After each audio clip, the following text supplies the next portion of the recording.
Hey everybody! So today I'm doing something pretty exciting for myself, and that is I'm giving my desktop computer a much needed refresh. The other week I saw a meme that said, how I started the decade? Intel Core i7-2600. How I ended the decade? Intel Core i7-2600. And well, I'm a little bit embarrassed to say I'm not too far off from that. So I've got some great hardware here to update my desktop with, starting with a AMD Ryzen 9 3900X and a ASUS Tough Gaming X570 Plus Wi-Fi motherboard, some various 1TB NVMe SSDs, and 4 sticks or 64 gigabytes of DDR4 memory. So one of the cool things about getting to use all this hardware in a new build is the little bit of a personal connection I actually have with it. The company I work for manufactures semiconductor capital equipment for the wafer processing industry. So anybody that actually makes the memory or logic chips, those are our customers. And me personally, I have worked on a lot of the products that those companies use to manufacture these various ICs. So the Ryzen CPUs are being manufactured at TSMC and on their 7nm process, and one of the etch chambers that constructs that chip on the wafer itself was one of my main products. And then the solid state drives, which use 3D flash memory or VNAND memory, we've been supplying Samsung and Toshiba, or now Kioxia, with the tools to perform those complex and high aspect ratio etches for, well, since the beginning. We actually enabled VNAND with that. And then over on the right with the memory, these guys are using Hynix ICs, and once again we've been supplying them with lots of processing equipment so that they can make those as well. And it's kind of funny, when I was mentioning to my coworkers saying, hey, I'm going to be building a new desktop this weekend, they said, oh, you better make sure you're supporting our customers. And looking at, you know, the various ICs and chips I have here from TSMC, Samsung, Kioxia, and Hynix, well, it's very clear that I am. So why have I picked these parts? Well, the 3900X, I wanted something that was a little bit better at multitasking and also had really good encoding performance, since I'm starting to do more of this video stuff. And the render times on my Intel CPU were just getting painfully slow. So no doubt AMD Ryzen 9 and the 3900X is a phenomenal value at its price point for those types of workloads. For the motherboard, I've always been kind of an ASUS guy, so looking at their lineup was just natural for me. And then comparing that even with some of the other stuff like the popular Gigabyte boards, at $175, this motherboard is just kind of a no-brainer. It's got most of the features I need, and you know, at $175 with as solid of a VRM setup as it does have, once again, kind of a no-brainer. These NVMe solid-state drives, well, they were just kind of on sale, so I decided to pick some up. I know, you know, they're not the absolute fastest thing out there, but plenty quick for my needs. And then once again, for video editing and whatnot, 64 gigs of RAM is what I was looking at. I have seen some issues with my existing setup that has 32 gigs. And then these are 3600 megahertz modules. So if I do decide to take a look into the overclocking later on, at least I know I have something that can go at the recommended frequency to start. So first I'm going to start off in this CPU area, and since I'm using the XSPC Raystorm Neo full metal, I'm going to go ahead and unscrew all of these Phillips number 2 screws, because I don't need these stock mounting brackets.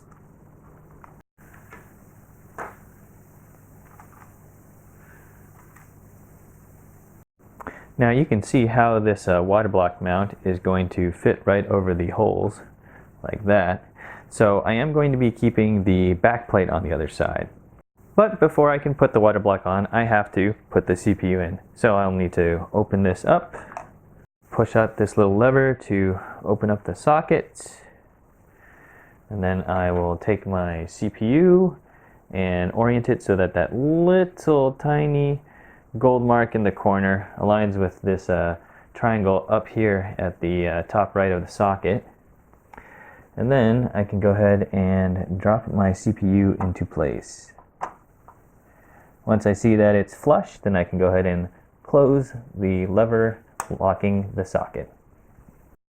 Now, because of the chiplet arrangement on the actual CPU, I think what I'm going to do for my thermal paste is I am going to put one line of it here kind of over that single chiplet and another line of it over here across the lower chiplets, so that when the water block applies pressure, it'll spread it out evenly across the center of the components on there that are actually generating heat. Next, XSPC wants me to place these nylon washers over the studs for the backing plate, and then I can take my posts and screw those into the backing plate. Now I can take my water block and peel the protective film off of the base, and then place it down onto the CPU. Now XSPC, in their instructions, they have it oriented like so, with the inlet port facing the RAM slots. So I will go ahead and I will follow their instructions, and I will do it that way. So I'll grab the top, put it on, and then I will just drop this whole assembly onto the posts.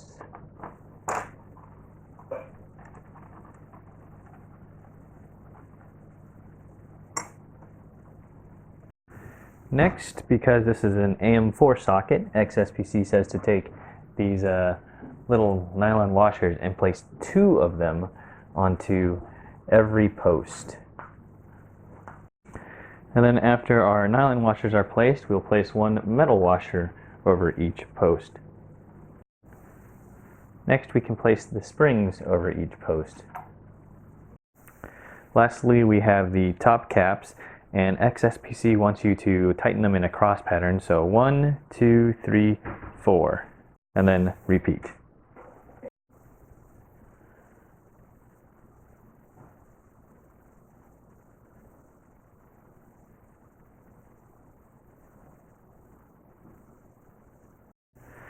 Next, I'm going to install my NVMe drives because there's a lot more working space with the motherboard out here than when it's in the case. So just looking at this first slot, I'm going to go ahead and put one of the standoffs in the 2280 socket, because that is the size, and then that's a 5mm hex. So I'm just going to screw down nice and tight with this tool. And then I can go ahead and take the drive itself, and we know this is NVMe and not SATA M.2 because it's only got one key or one opening on the pin array. We'll slide that into the socket, and then I will go ahead and push it down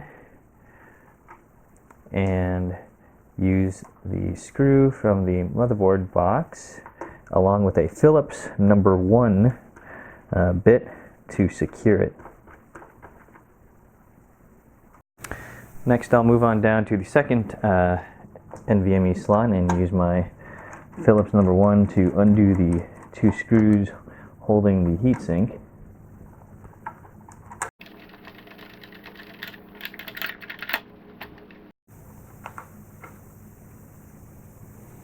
And then I will go ahead and again put the standoff in the 2280 spot, just because that's how large my SSDs are, and use the 5mm hex socket to drive it down. Then I'll take the SSD and slide it into the socket. Push it down, and once again secure it with the Phillips #1 screw that was included in the motherboard accessories. Now the included heatsink has a strip over it, so I'm going to have to remove this plastic. And then I can go ahead and place the heatsink back over, and then continue using my Phillips #1 to tighten it down. Okay, now that I got my water block installed along with my 2 NVMe SSDs, I think it's time to go ahead and put this motherboard into the case. So here is my trusty desktop that I've had for quite a few years now, And I absolutely love this Silverstone FT02 case. So definitely reusing this. It can fit an awesome water cooling loop, which I'll show you as I take off some of the paneling later. But let's go ahead and start looking inside and see what I'm coming from.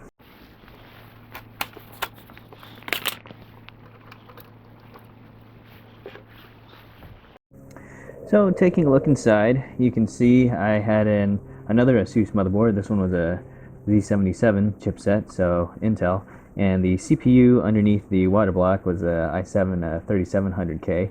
Waterblock once again was an XSPC unit. This was an old Rasa, and that water cooling loop in particular, if you look down at the bottom, you can see I've got a 3x180 millimeter radiator, so tons of surface area. And the two white fans are 180 millimeter Silverstone AP182s. Unfortunately, I could not fit one of those underneath the drive bays, so I just stuck a 120 millimeter Gentle Typhoon under there, which still provides pretty adequate cooling to the hard drives and solid state drives in the cage above. The GPU is also a really old R9 290 with a heat killer water block. Quite frankly, none of the GPUs really impress me or get me very excited right now, so I'll see what Navi brings and then figure out one way to go. But since I don't game much these days, I don't really need that much GPU power. On the far right, I've got a Seasonic Gold X1050. Once again, not really a new unit, but will power this new machine just fine, so I'm going to reuse it. And as you can see in the 525 bays, I have nestled in there a reservoir on top and two Lang DDCs in the bottom on some foam for vibration dampening, which surprisingly works excellent. And I've also cut out the middles of that foam so airflow does hit the bottom of the pumps, which keeps them cool. And these things have been running like champs for years. One of the unique things you might notice about my loop is I have quick disconnect fittings everywhere. So I've got, one coming from the GPU going to my reservoir and pumps. I got one coming from the pumps going down to this line, going over to the inlet on the radiator. I've got another one from the radiator to the CPU block, and then coming from the CPU block to the GPU. And this has been a lifesaver because anytime I need to take any individual component out, I don't have to take an entire freaking water cooling loop out and drain everything. It's so easy for me to just disconnect, this here, that there, pull a GPU card out, put a new one in, or if I need to change the radiator, which I did. I used to actually have a Magic Pool 2x180 radiator, but it actually sprung a leak 5 years into its operation. So that's when I replaced it with this 3x180. But it was a huge time saver, only having to undo this here and that over there in order to pull the radiator out and be able to put a new one in. So I am definitely going to follow the same design philosophy with my loop and keeping all the quick disconnects. That's another reason why I really like these XSPC blocks, because unlike heat killers, you can actually fit two, 3/4 OD quick disconnects on the inlets and outlets right next to each other, versus the heat killer blocks. You got to use like a 45-degree elbow fitting in order to do that because the inlet and outlets are too close. Now, to fit the 3x80 radiator at the bottom, I did have to cut a bunch of the bottom material of the case out, but that wasn't a big deal. And what I did end up doing is I took the stock air filters and I just attached magnets to them. So here's a dusty filter which needs to be vacuumed out, but I just attached magnets to it so that I could still put the filters on the bottom of the chassis and maintain the filtering capability. So with that all out of the way, it's time to start pulling apart this dinosaur. So here are the old and new motherboard assemblies for my rig. It's just kind of interesting taking a look and seeing how layouts have changed or how they haven't changed, or the addition of things like NVMe slots from then and now. Now it's time to transfer over my quick disconnect fittings from the old block to the new one.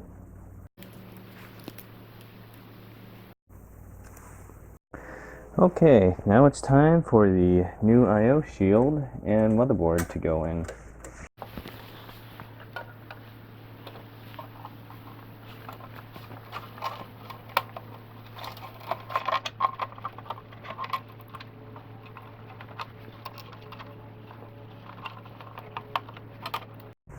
And now I can secure it with all of my screws. Okay, now that I'm done hooking up the different power connectors to the motherboard, I had to finagle this 8-pin quite a bit because the orientation is reversed from my old motherboard. I'm going to go ahead and put the RAM in, and since technically I have two 32 gigabyte kits, or two stick kits, instead of one completely matched 4-stick kit, I'm going to put each kit on the separate tabs. So I'm going to take one kit and put it on the light gray slots, and another kit and put it on the black slots. Okay, so I finally have the new motherboard in and everything hooked up. Took a little bit of time to figure out how I wanted to route my new SATA cables, since the array got split up into 4 and 4.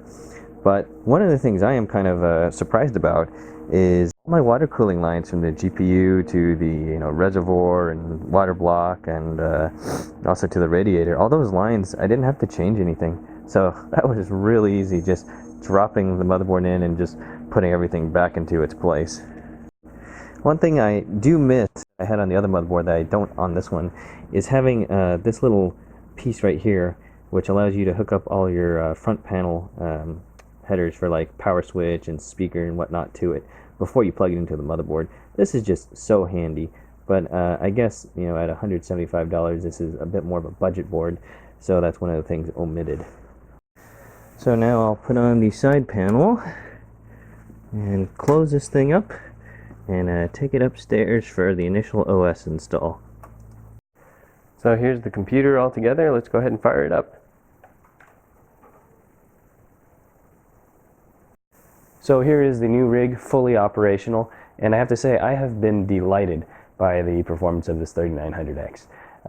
My older CPU used to take, say, 3 or 4 seconds to render every 1 second of video, and now it takes me less than a second, so maybe about 2/3 of a second to render every second of video. So massive improvement right there, and I am very happy.